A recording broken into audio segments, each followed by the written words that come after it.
Hey, what's going on, friends? Welcome to the leadership class coaching session. In one of my other videos, we talked about leading the culture and identity, and I encourage you to go back and watch that to hear the content. It's so important for organizations to really understand their culture and identity. So to understand the difference of that, we said that culture is how we work together, and the manner in which we get things done.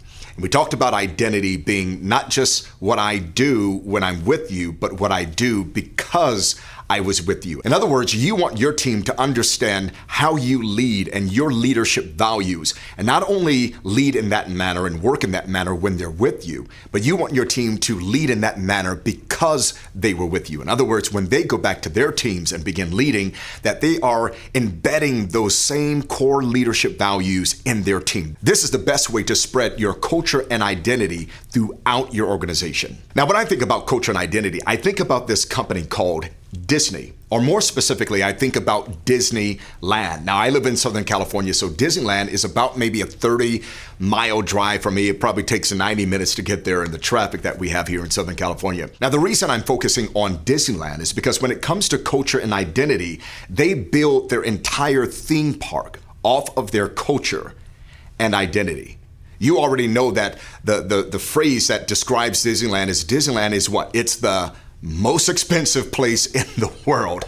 But seriously, it's called the happiest place. We want to be the happiest place, the most joyful place in the world. This becomes not only their culture, but it becomes their identity as well. So what I mean by that, my friend, is the moment you get out of your car, you're already hearing piped through the speakers throughout the parking lot, Disney music. In other words, they want to embrace you and assimilate you into their culture. And I want you to begin to think about when a consumer or a client is calling into your company, or a potential client, do they get to experience your culture and identity? Does the receptionist understand what the culture and identity is? Does he or she understand, hey, this is how we give them the experience of what's to come when they get our service or our product? When you walk into Disney, you're greeted by the characters. You're greeted by Mickey Mouse and Minnie Mouse, and they're always in character. This is a part of their culture and identity. They want you to believe and feel that you are in the happiest place on earth. Once again, if I were to be invited to your office or to a team meeting, would I experience everyone in character, operating according to your culture and your identity? As a matter of fact, one of the things to understand about Disneyland is they don't call their staff members employees. They call them cast members. They want their employees and their staff members, or their cast members, to understand that you are in character at all times and you are a part of the experience. From the custodial workers to those that are serving you in the restaurants, they're dressed in character to give everyone the experience, once again, that this is the happiest place on earth. What is that statement, that one statement that represents your company, your organization, your church, your nonprofit, or your government entity? What's that one statement that everyone assimilates into? In other words, they grow into the same character of that statement. This is the happiest place on earth. And lastly, one more amazing thing about Disneyland and their culture and identity is they don't bring in roller coasters and rides that are outside of their culture and identity. In other words, they're not trying to impress you with the fastest roller coasters or those roller coasters that have the steep drops and all the loops. That's not a part of them. In other words, they know what to bring in to their organization.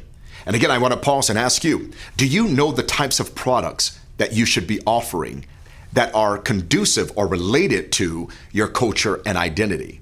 Or are you just bringing in services to try to keep up with demand or keep up what's happening in the market, and your competitors are doing this? You see, what separates Disneyland is that they build everything, once again, off of their culture and identity. So if you want a fast roller coaster, and those roller coasters that have those steep 90-degree drops make you taste your stomach acid when you go down, you don't go to Disneyland because it's not a part of their culture and identity. They're okay to say to you, hey, listen, you can go to Six Flags Magic Mountain. If you want those fast, scary, multiple loops rides, that's what you do. But we're going to bring in those roller coasters and those rides that give the people the experience of our culture and identity. Disneyland is so amazing because when you leave with a part of their identity. You buy your daughter, your son, those Mickey Mouse ears, and maybe even grown men like me. We walk out with Mickey Mouse shirts and say, I was at Disney and I love Disney. All of these things because, again, they understand that they need to immerse you and assimilate you in a culture, but they want you leaving out with their identity. In other words, this is who I am because I was with you. So I want you to think about that in your organization, my friend. You're leading not only the people, but you're also leading the culture and identity that they work in. Listen, do me a favor. Go ahead and subscribe to our YouTube channel. Click the notification bell so you'll get more teachings like this. We'll have them coming out once a week. Usually every Wednesday we'll have a new one posted. Share it with your friends, other peers that are leading in industries like yours or other industries that you know would benefit from our teaching content. My friend, listen, my name is Barry E. Knight. I am a servant and I was created to serve you. Two fingers.